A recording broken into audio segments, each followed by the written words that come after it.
Hey,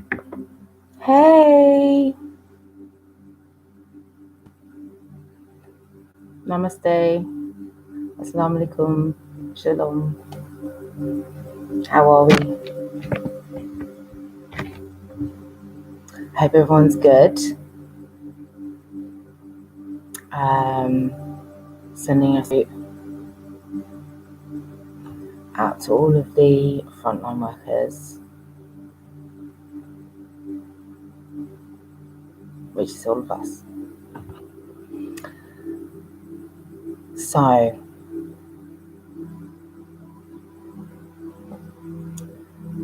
where are we at, people? Just want to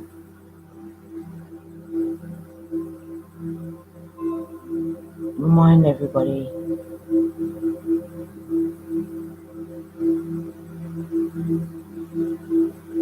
that we can do this.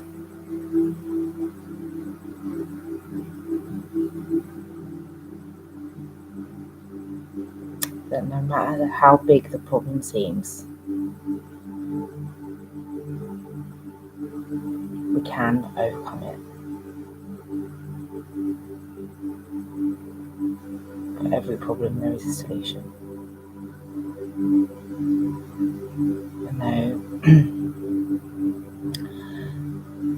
No matter how far down you feel,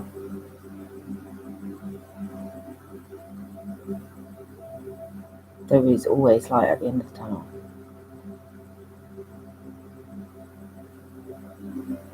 There's always a way out. And let's not forget, we've been here before, in the sense that history tells us we've been through diseases before and survived. We've been through pandemics before and survived.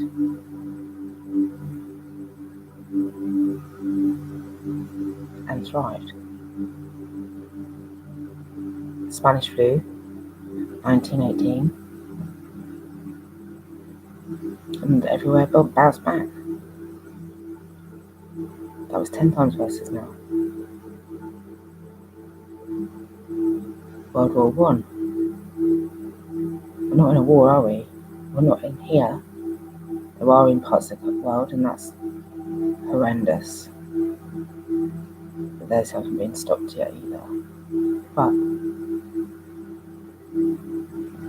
we can stop wars. We've done it before. We can get over disease. We've done it before.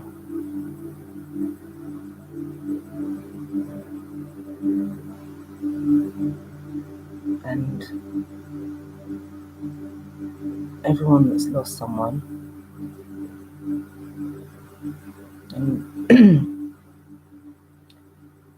losing people is difficult. It's always hard.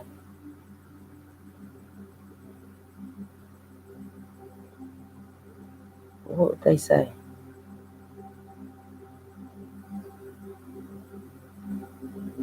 What would they say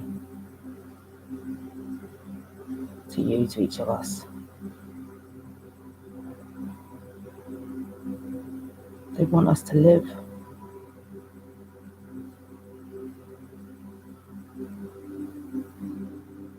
They want us to do all the things that they didn't do or get the opportunity to do. They want us to celebrate their lives, not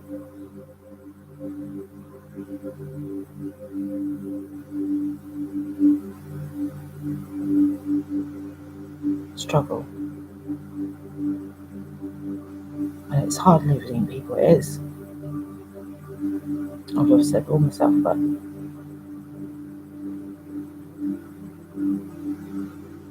every day that passes gets easier.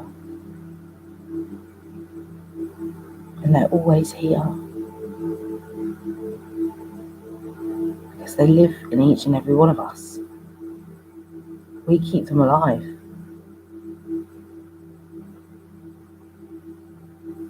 We keep them alive by the stories we tell,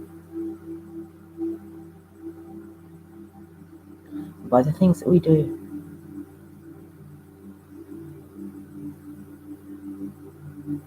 That's how we remember them.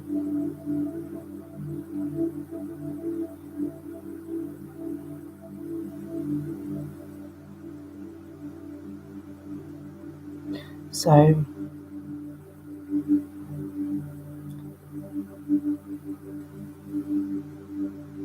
whilst this is a very difficult time,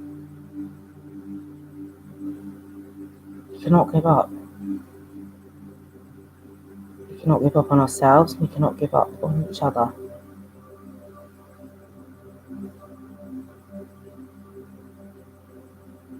Because there's a lot going on. And we should be fighting for each other, not against each other.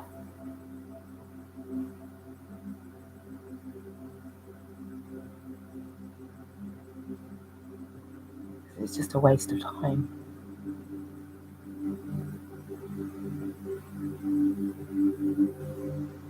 And we're here but for a minute.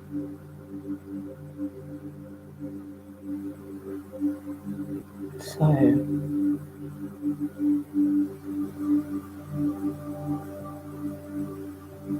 sending lots of love. I just want to remind everybody that anything is possible. Absolutely anything is possible. The only limit to what we can achieve is an illusion. It's a limit that we put on ourselves, or that is put on us by other people and their limiting beliefs.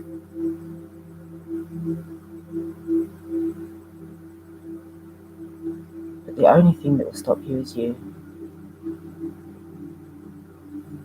So if you want whatever it is you want, it's completely within your hands to achieve it. It's in direct correlation to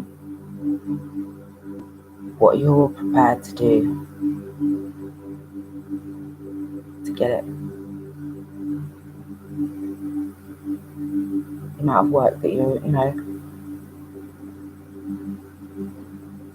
that you can do, that you want to do. But absolutely anything's possible.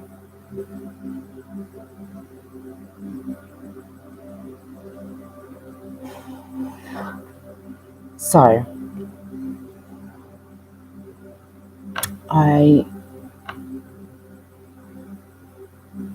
was thinking earlier,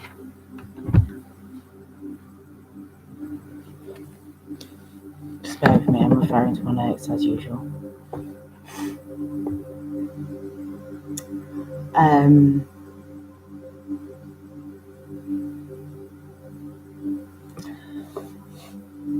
Yeah. So, this time,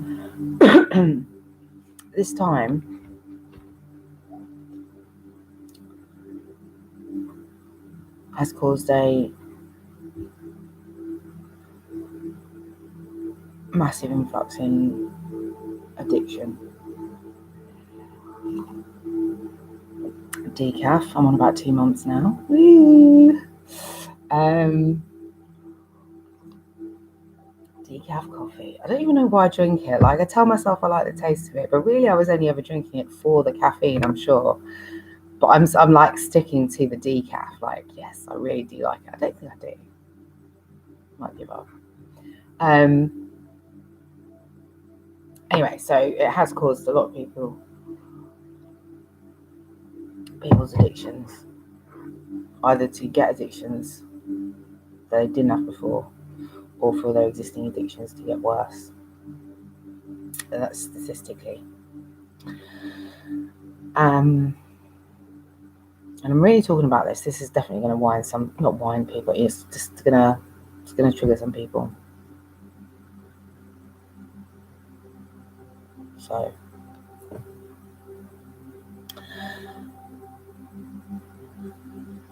I sent some information, and I'll put the links in like I always do. Don't know whether or not people watch them, but they should be watched because they're all very important. So one of the ones, and this is again, it's important to this sort of health cycle, and with regards to everything that's going on now, but also Big Pharma and their part to play, and indeed history. So one of the important things to remember is that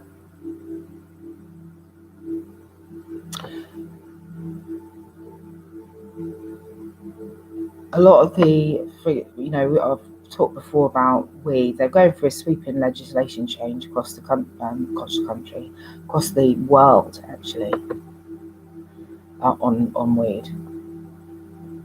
And weed, whatever you think about it, this is not in any way glorifying drugs. I'm not saying that at all. But what I am saying is, weed, the oil that is produced from weed, not smoking it, the oil that's produced from weed has been proven to help with loads of ailments, cancers, anxiety, epilepsy, stress.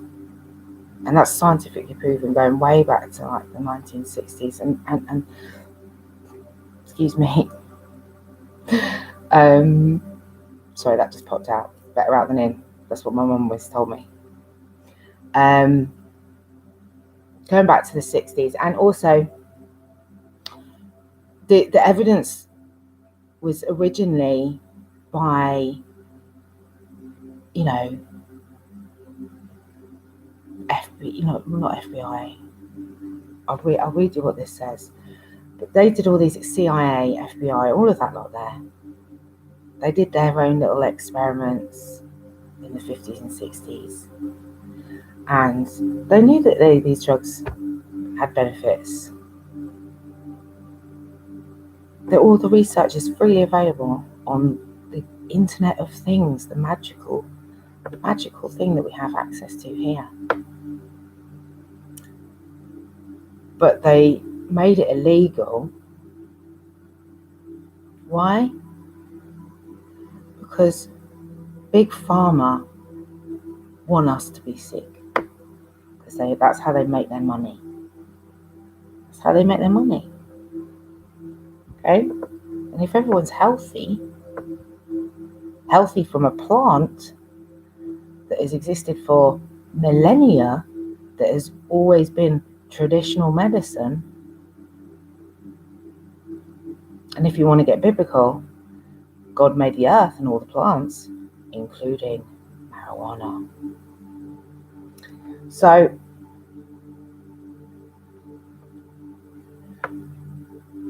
there's all the science, there's all the research, there is.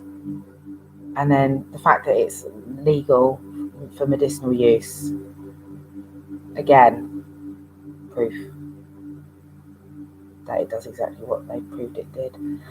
But the way that it's been portrayed and the way that they've criminalised it, I'm going to go on to the criminal system in a minute because this is important as well.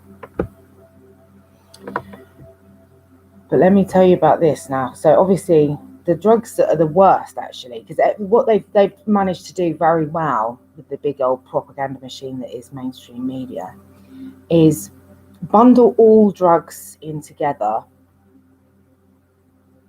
to make people have a bad view of what they call drugs. So they're bundling in the marijuana, even though it's got proven benefits. They're bundling in all these ones which have actually got proven, scientifically proven benefits in regulated, dosed, purified amounts, whatever. Yeah. But they haven't released that, so they're bundling everything in together, and then everyone has that kind of, the general populace has that kind of view, ooh, drugs, like that, without, again, just believing what they're told without doing any research themselves. So if we go back to World War II, and this is the real problem, is opioids and synthetic drugs. Those are the real problems, not the plant-based ones. Right, so if you, I looked up, someone sent me this program on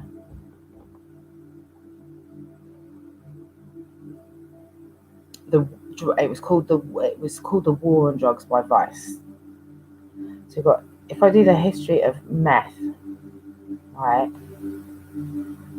because that's one of the worst ones, right?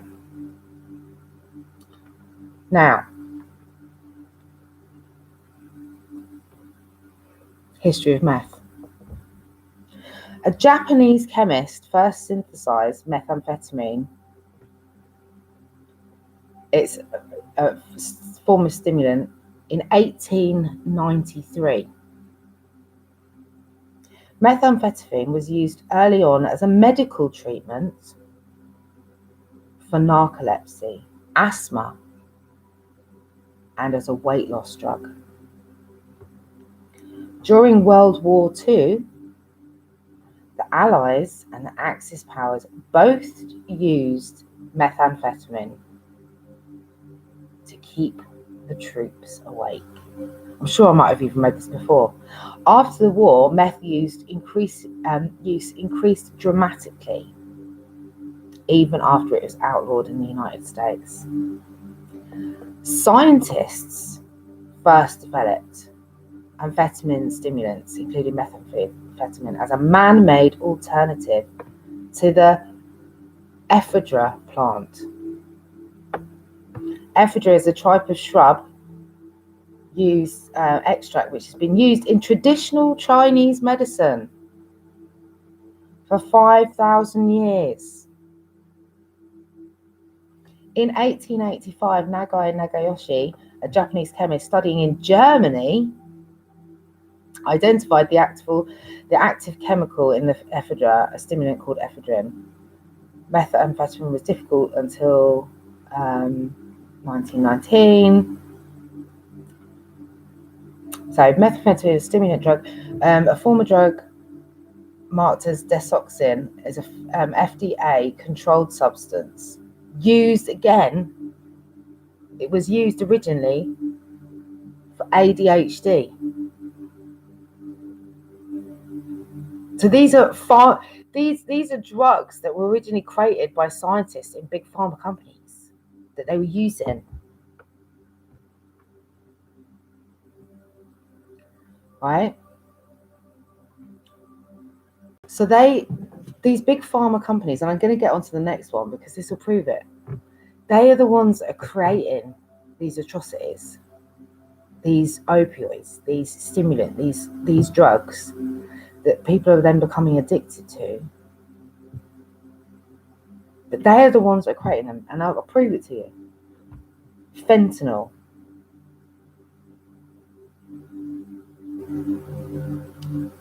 History of fentanyl.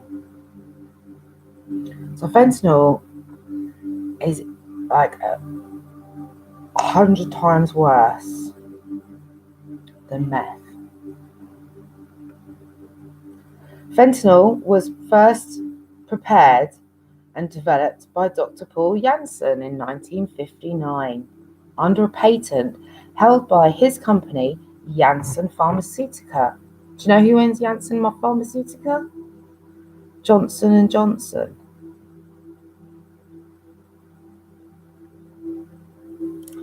100 times stronger than morphine. So they are the ones that are creating these fucking drugs in the first place. And this program that I'll put a link into,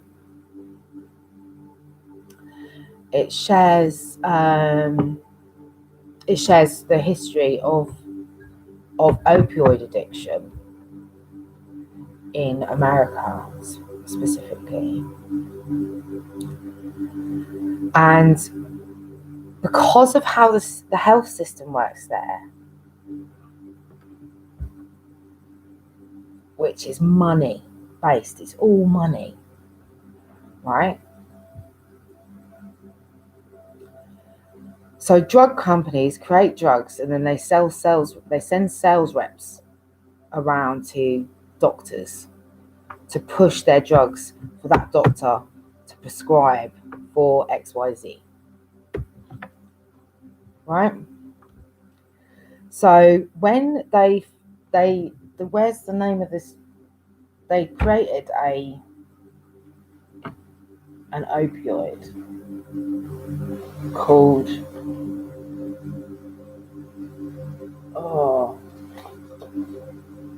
might not have written it down.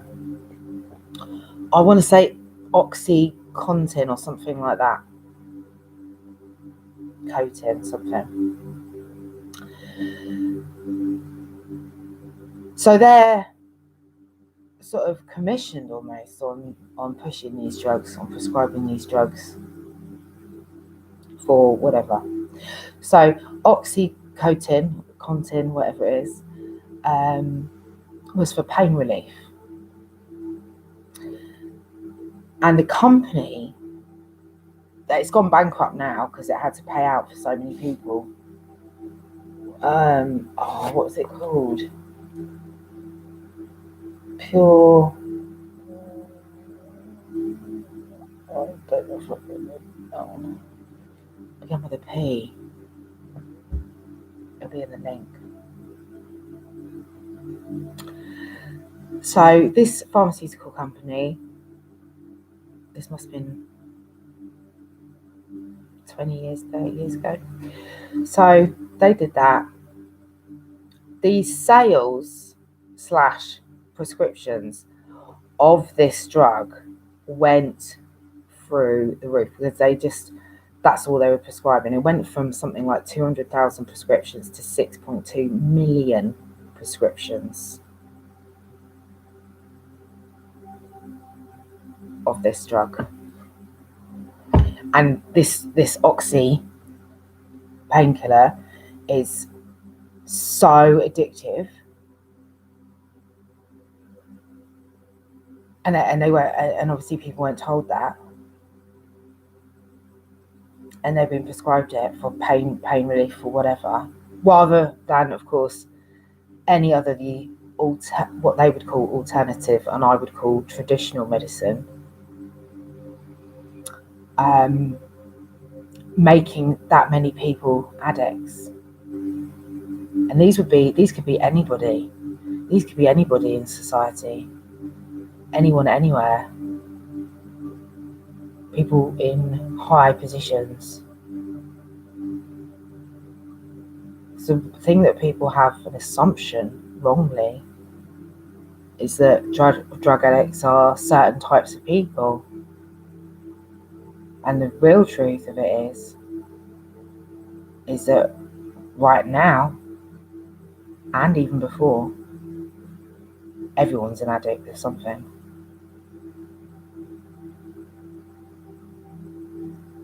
Whether it's a drug or not. But because of the pandemic, more and more it's the increase, whether it's alcohol or recreational drugs or prescription drugs, because there's really no difference. If you're an addict, you're an addict. It doesn't matter what it is. So you should never judge anybody for anything. And so they actively made people addicts. They knew how addictive it was.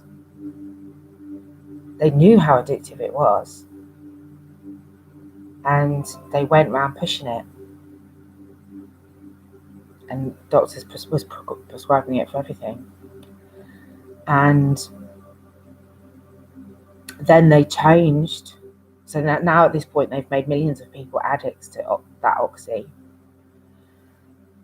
And then they changed it so that they realised they'd made loads of people addicts, and that they changed the law to stop, to reduce doctors from prescribing it. And rather than give anybody, even though they knew that they have made them addicts, they knew how addictive it was, they knew that they'd already made all these millions of people addicts, rather than give anybody any support for those addictions that they themselves had created from the very them creating the drug in the first place, knowing it was that addictive, they just stopped prescribing it and didn't give anyone any support or rehab or anything. So then you've got all these millions of people that they've made them addicts, because they're the ones that have prescribed them that drug for pain relief, rather than the loads of other things that they could have prescribed instead. Let's not forget that. But it's because of the money, the amount of money. And so then you've got loads of addicts that haven't, they're not being given any support. They're from all levels of society. And that's when it starts getting dangerous, because then they're looking for something else, because they're not getting it from prescriptions, and they're not getting any support either. And that's when and this is statistical, actual, factual truth. And then they start looking elsewhere for something. And that's when people turn to other opioids, like heroin. Cool, but this is on this documentary, and that's how the spirals happen. That's why more and more people that's how so many people, particularly in America. It's not only America. There's loads of people. It's the same thing. It doesn't matter where you go.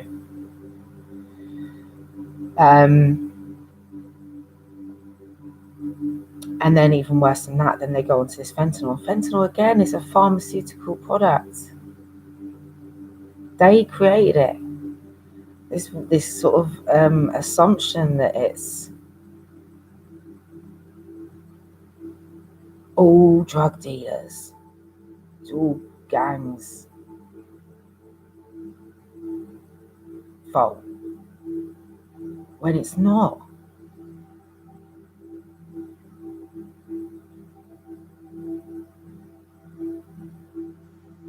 They've got their part to play for sure, but so does everybody else. These big pharma companies don't give a shit about anybody or anything. All they care about is making money. And they don't care how many lives they destroy along the way. That's on that drug side. And this is going to be a slight side tangent. Do you remember Lego Batman? One of my personal fave films of all time, along with The Princess Bride, Blazing Saddles, and Spaceballs. Now, Lego Batman, watched it about 1 million times because of my kids. I could almost recite it verbatim. I could maybe in character even.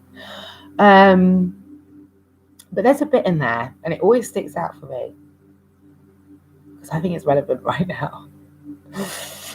But there's a bit in there where the earth is, the earth is cracking up, and the two sides are splitting far away. And if they don't, you got the Joker and the criminals on one side, Batman and the rest of the people on this side. And the only way they can save it is by all working together. So they all like stand on each other, don't they? And then they form a bridge, and they pull the land back together. They pull everything and they pull it back together. It's a bit of a weird analogy, but my point is this.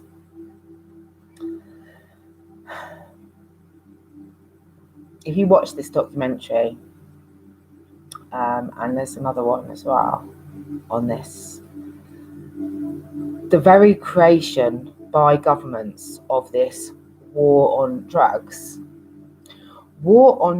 which they themselves had previously already proved were beneficial in some way, shape or form to people's health.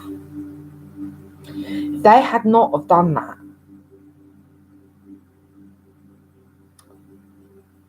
they created that war. They created this thing between one side and another. If it was just regulated in the first place, way back when,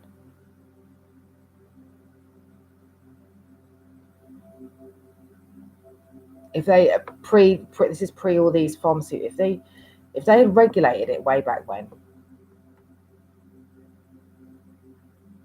and then these people that would be currently considered criminals would not be criminals. They'd be entrepreneurs, and there'd be regulations in place, and things would be checked. And people have got their own opinions on this, but the fact of the matter is, in countries where they have got regulated drugs, there is a lot less crime. There's a lot less overdoses. There's a lot less addicts. There's a lot less people in prison. That's just actual facts from countries that have done it.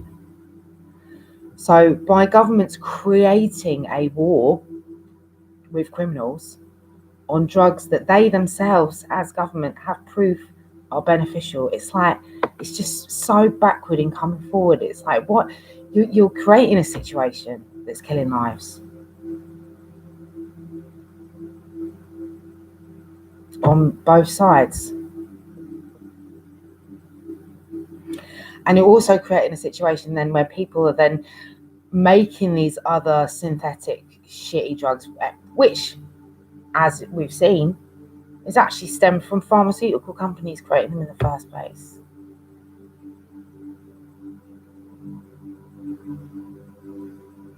So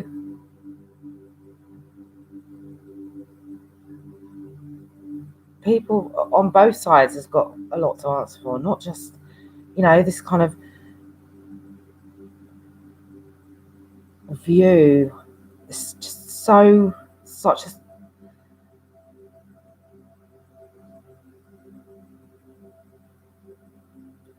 what's the right word? Short-sighted, not short-sighted.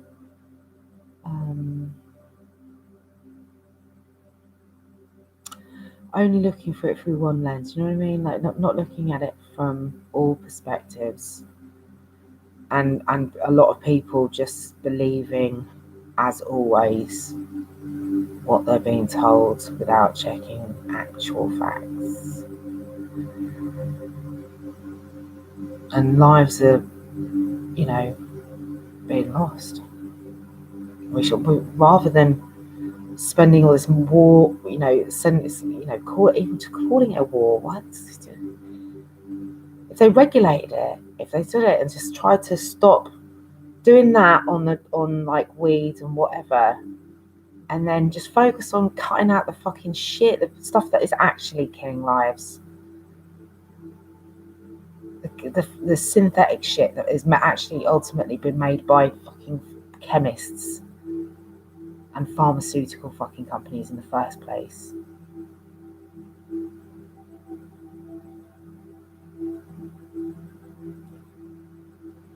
So, and here's the thing.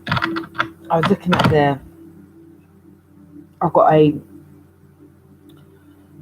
I've got a video from, they're called the FLCC, Frontline COVID something Alliance. And I mentioned this before several times.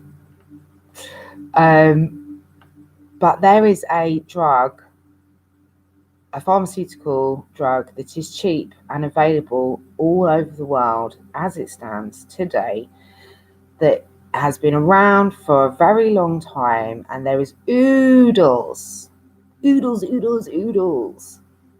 of evidence that it dramatically reduces COVID mortality rates. It dramatically reduces hospital stays. It dramatically reduces the need to go on ventilators. It dramatically reduces everything, and to the point it's almost a cure. So it's cheap, it's widely available. So why then, and this is something that doctors around the world are pleading with their governments to allow them to administer, because there is so much evidence. And people are not wanting them to give it.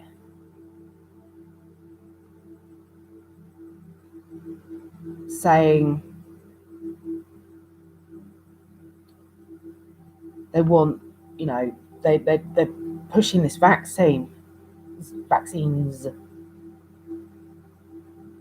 even though this is cheaper, even though this is already available, even though this is in every country and can be used right now.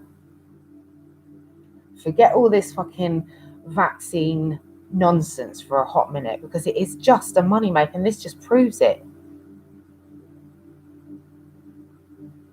Because there is already something there in every country that can be used. That there is evidence that it does exactly what I just said. And they're fighting over vaccines and not wanting to give people this. To the point where on this video, it's a global panel of doctors and indeed lawyers.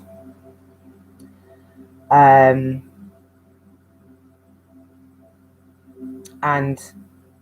what they're saying is that even the WHO and various regulatory, FDA, all of the regulatory boards are essentially, financially incentivized by these big pharmaceutical companies. Therefore, they don't want to push anything but the vaccine. And approving or giving guidelines along the lines of give ivermectin as the first sort of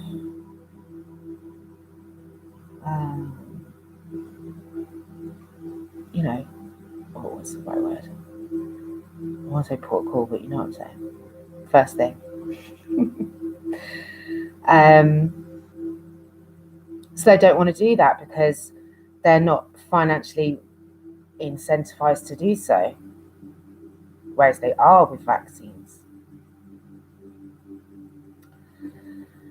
And to the point where there's two solicitors, one in France. He's got 500 patients and doctors he's taking a case for, that they're in the process of taking going to court to get ivermectin approved. And there was a solicitor who works in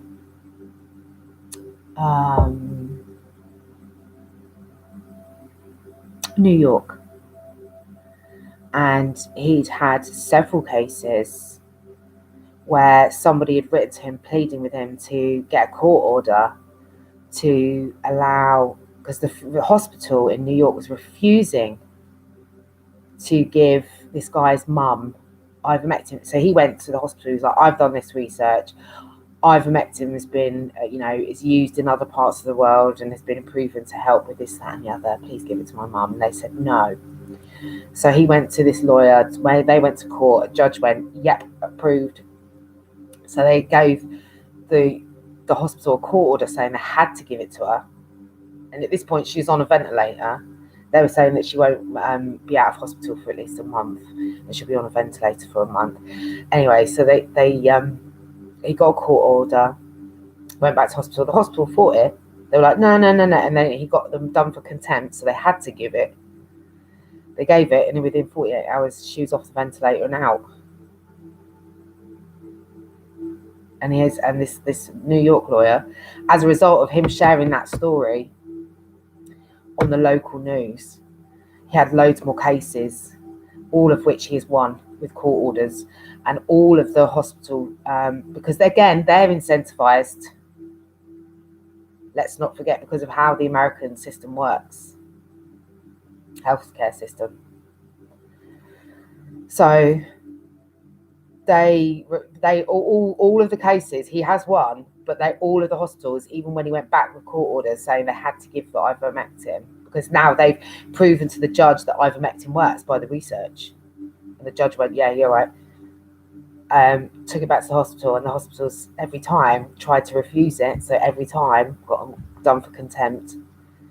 And then every time they had to give it, and every instance they've all recovered straight away. So, and this is actually, it was headed by a guy. Yeah, his name's gone. And he started talking about this ivermectin, because I remember, because I actually did talk about it way back when, because I saw this video of him at the beginning of last year. In March it was a clip of him in the Senate pleading with the Senate, saying, please, why are you not giving the doctors the right and the guidance to give this ivermectin as a first instance, and as soon as they come to hospital, give that, because they'd obviously done a trial and it was working. Think of how many lives would have been saved. Think of how many lives would have been saved on the basis that he was doing that in March last year, and he has been begging and pleading and fighting this corner all of this time. How many lives would have been saved? Not just in America, around the world, while these big pharma companies and governments are fighting over pharmaceutical fucking injections of something that's brand new, that they've not really tested, that haven't done proper clinical trials on. This is a therapeutic steroid that has been used for decades. Ivermectin. It's been used for decades. For other things, fair enough, but it had already been used for decades. So there's a lot, how safe it is as a therapeutic drug anyway. And then they'd already done the clinical trials, and this guy has been pushing for it since then. They had a doctor in South Africa, and they have a very complex situation, obviously, in Africa in general, just because of the way that people are spread out and different, they've got 11 different languages, more than that, all the tribal languages, people living out in the bush, and also no way of cold storage, because all of these vaccines, they need to have end-to-end cold storage, and that's just not easy in somewhere like Africa. And he's saying, just get, they're fighting to get these bloody regulatory boards to approve a drug that is already in existence, that's already in the country, that is cheap, that could treat everybody that's ill now and make them better. And these pharmaceutical companies and regulatory boards are fighting them because they're not incentivized to push ivermectin, whereas they are for the vaccines.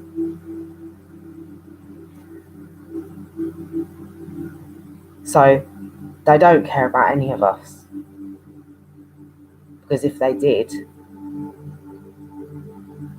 you would be giving any and every person any and every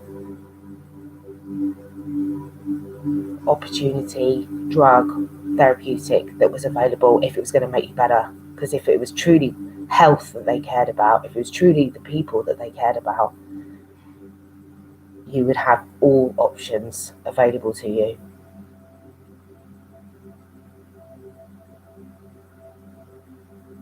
But they're not.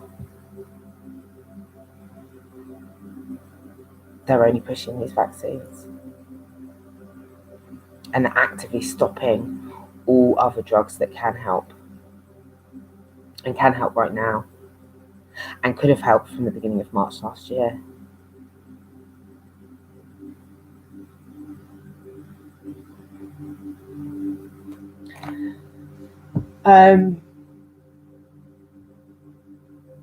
So then I was thinking, I was watching Bloomberg, and I love Bloomberg TV. I'm gonna put hands up. I sound like a right sado, but I do love Bloomberg TV, and I love all of the presenters. I think they're wicked, and just generally Bloomberg TV. Big up yourselves. It's a great TV channel. So this healthcare system thing as well. It goes. So they were talking about jobs, and this I keep picking on America. I'm not picking on America because it's actually applicable everywhere, particularly when it's to do with the drugs and stuff, to do with COVID. So, but this links back to this Davos, because everything links to everything, guys. We know this. So in America and in the UK, so you've got your benefits, and what they've done is they've made it so, and rightly so, it's a pandemic, so everyone's in a difficult situation. And over here, some people haven't got paid at all. So there's some people that are getting missed out completely and have really struggled. But obviously, the way that they've done it in America just recently, because they've changed it and they've added an increased payment. But what that kind of does is it makes, I hate to say it, makes people lazy.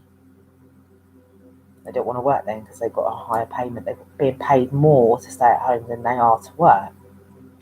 But then it brings up another question, which is, that was a massive generalisation, FYI, don't get everyone touchy. I wasn't saying everyone's lazy. No, I wasn't saying that. The point is, they've now got loads of jobs, but jobs aren't being filled because people don't want to go back to work because they're getting paid more to stay at home from these benefits than they are to go back to work. So there's two things. There's a couple of things here, and it's dangerous because this links back to the Davos, and Davos, which is all of these big old billionaires that think they can boss everyone around and make everyone's health decisions for them. Basically saying that we're all going to be, that was it. Their strapline, if you look at the World Economic Forum page, and the Davos agenda is, we're all going to own nothing and we're all going to be happy. That's their strapline. So this is a dangerous time, because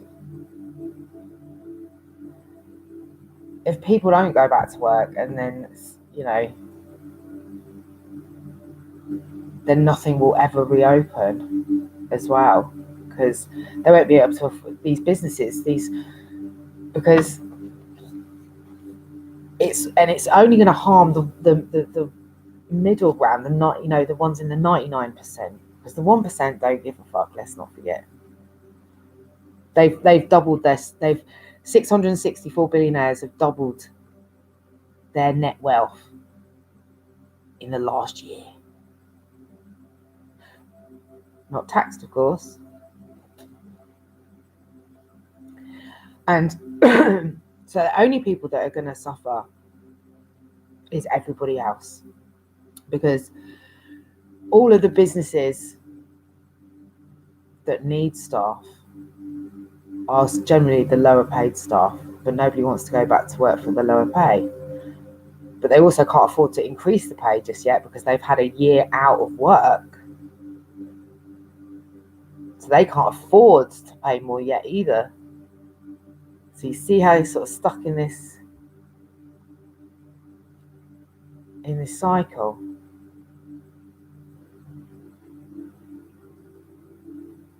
And if we don't use it, we'll lose it. What's that, darling? So making record profits. Babe, just don't even get me started on the billionaires. Like, they haven't paid their taxes. I know they can afford it. Damn right they can afford it.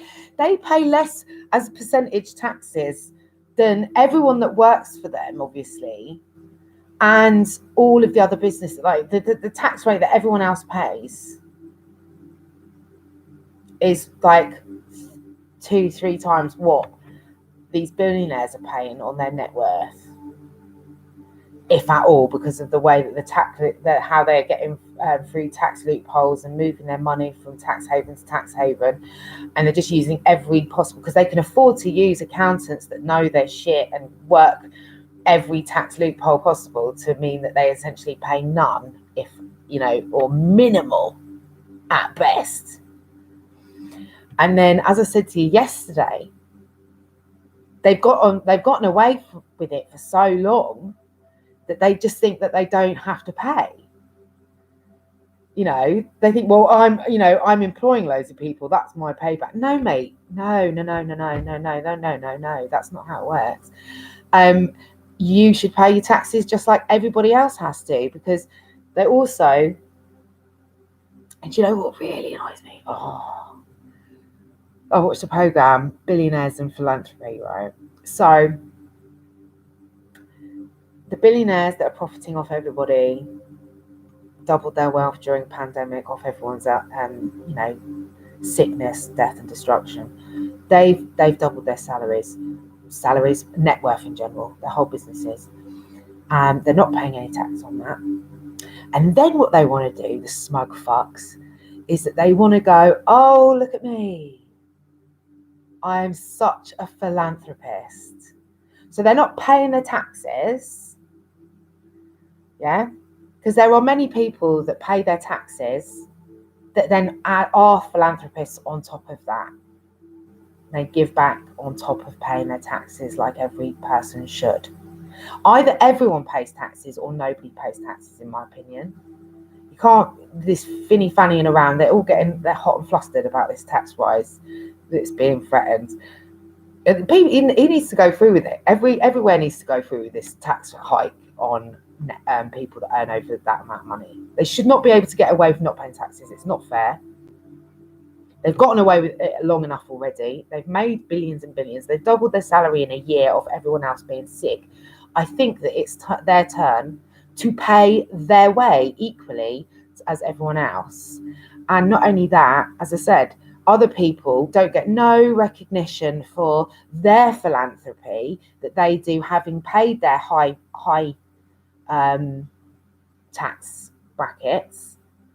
their 50% tax. And then on top of that, in the difference with their profit, they also do philanthropy. But these fucking 1%ers, who pay fuck all tax, then want to use a little bit of what is essentially tax money that they've avoided and go, oh, look at me, I'm such a big philanthropist. It's like, no.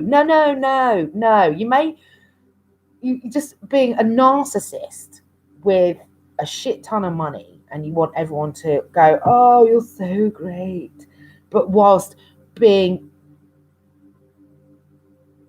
corrupt and avoiding tax everywhere, and just the way that they're going about their business during a pandemic is fucking disgusting.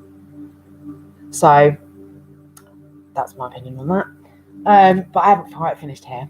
So where am I? For example, McDonald's. Let's just think about McDonald's. McDonald's is the second biggest employer in the world. Now, in America, apparently the salary, it varies, but I think the starting salary is $7.50. That is not enough to live off. I watched a documentary on McDonald's specifically. That is not enough to live off. So you can't even, if you earn $7.50 and work full time, that's not enough to rent a 1-bedroom flat. And it's certainly not enough to rent a 1-bedroom flat and pay all your bills if you're on your own. In other countries, though, because of the way that the laws were slightly different, there's lots of the European countries, their basic salary equivalent in dollars for the same job is $22 an hour. And you get sick pay straight away, and you get holiday pay straight away, and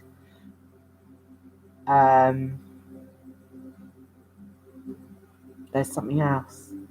Insurance. None of those things you get in America. You have to be working at McDonald's for a year, apparently, before you get sick pay or holiday pay. Whereas in European countries, you get that straight away. Surely it should be the same everywhere. If you know what I mean, a company of that size. But again, they've got the money. McDonald's made, I think it was over $30 billion. This profit. Second biggest employer in the world, $30 billion in profit. They could afford to pay every single staff member the same higher rate that it is in European countries, and include sick pay and include holiday pay for every single staff, but they don't because they're cheap and they want to try and like so many of these 1%ers, they're just greedy. They don't give a shit about their staff, quite clearly. Because if they did, everyone would be on a better wage. Everyone would be on a wage that you could actually live off. And enough to rent somewhere and pay your bills and feed yourself and your family if you have one. But they think it's okay to not pay that.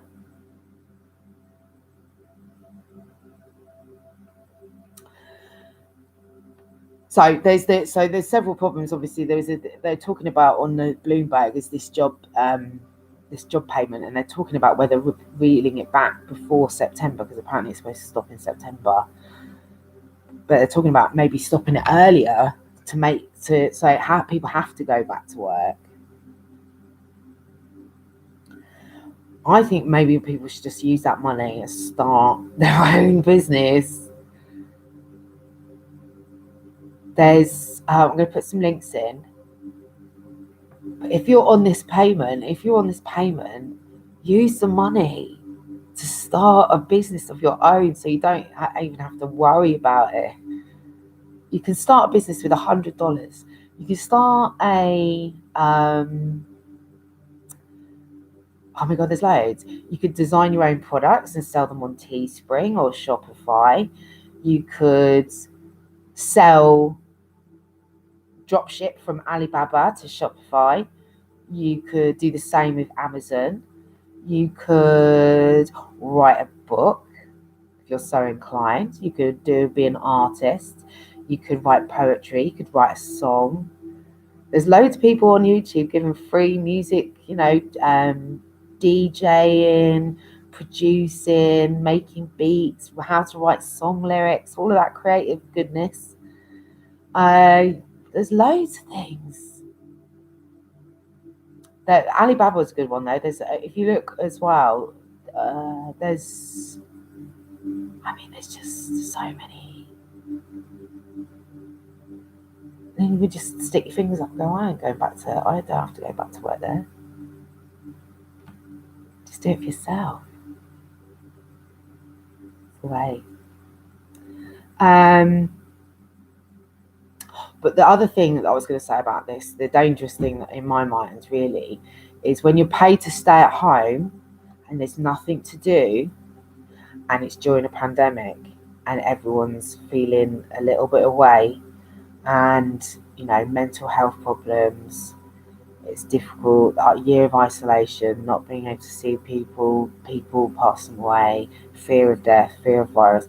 All of these things all add up, and then it increases addictions, as I said to you before, which is just seen by the statistics. And if you're just getting money to stay at home, that's going to increase that. Because you've got loads of time on your hands, you're not really thinking about anything else. You've not got anything else to focus on or anything else to do, or a hobby or whatever it is, and you just kind of sitting thinking about the same things over and over. That's dangerous for your mind. So either going back to work or starting your own thing is a good thing. But staying,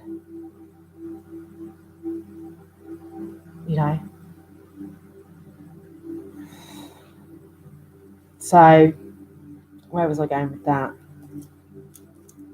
Oh, and also because housing is going crazy as well, but all of the component parts of building a house, the prices are going up for that, which means the house pricing is going to go up, which means rent is going to go up, which means and evictions, they've taken that thing out now, haven't they, where they were stopping evictions for people, which means that people landlords can start renting. So you see that there's just this dangerous storm of component parts, and the most important is just getting this right, and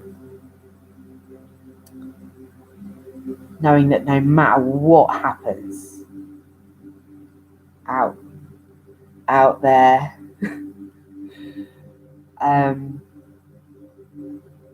with jobs or anything, there is a way.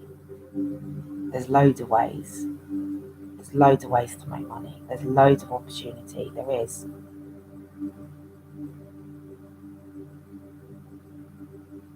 So, the only last thing I was going to say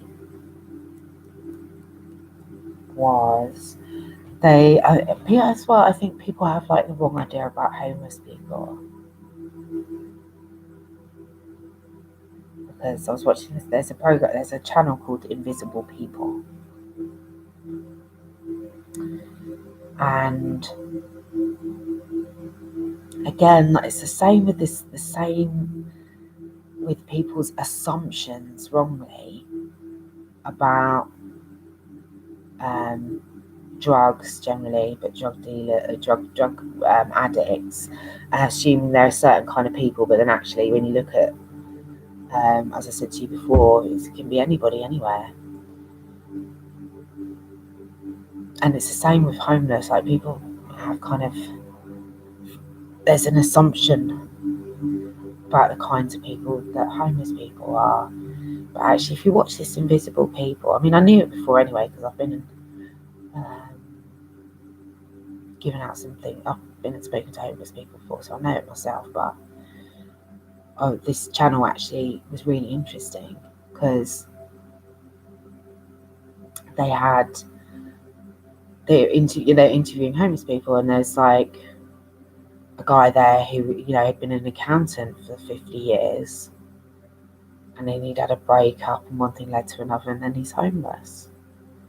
And there's a girl, she literally is, homeless, 18-year-old, and she was out on the street with loads of textbooks, and they were interviewing her, and she was putting herself through college whilst being homeless, and she wanted to be a criminologist. I thought it was amazing. And there was a lady there who had a PhD in engineering and some other degree. And again, it's some kind of relationship breakup, and then, depression and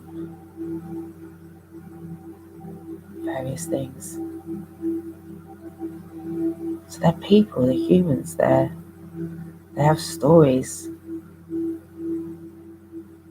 and experiences, and educated. Sometimes things just go wrong, and one thing goes wrong, and then another thing goes wrong, and then before you know it, you can be in a situation you would never have even thought you would have been in.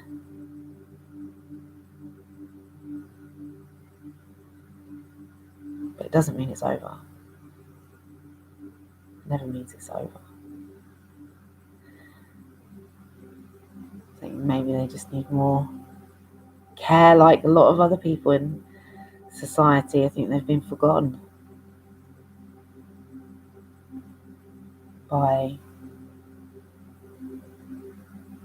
they've been let down, I think, by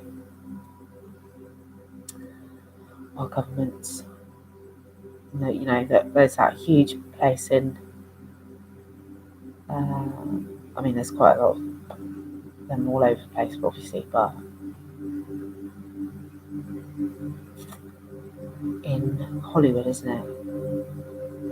Where there's that whole area, and just the disparity between that and then this ultra uber wealth. And I think they even made it a crime. They made it a crime to be homeless. How can you make it a crime? It's just mind-boggling. So, I've got lots of links, as always. The best one, I won't tell you, you pick, you decide. So I've got lots of ones on mental health, good stuff, on potential business ideas, and just remembering generally that everyone is awesome. And side note, particularly because there's lots of countries that don't do this, but they, if people offered, I know they're discussing it, aren't they, in America right now, the child tax credit and child childcare vouchers like they do.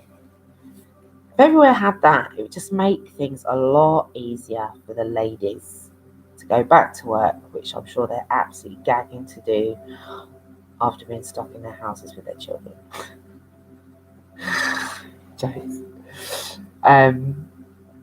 But it'd make it a lot easier for them to work just in general if there was childcare vouchers and child tax credit.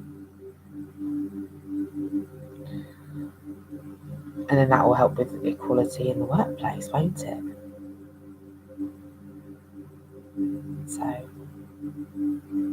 that's me done. Gone on for an hour and 10. Woo! Now, I did say earlier that I was probably not going to do it. I know I will. I did say I was going to take a hiatus for 2 weeks. I do have work to do over the next 2 weeks, so I doubt it'll be an hour and 10 minutes a day, but I'll still send the love in. Love you.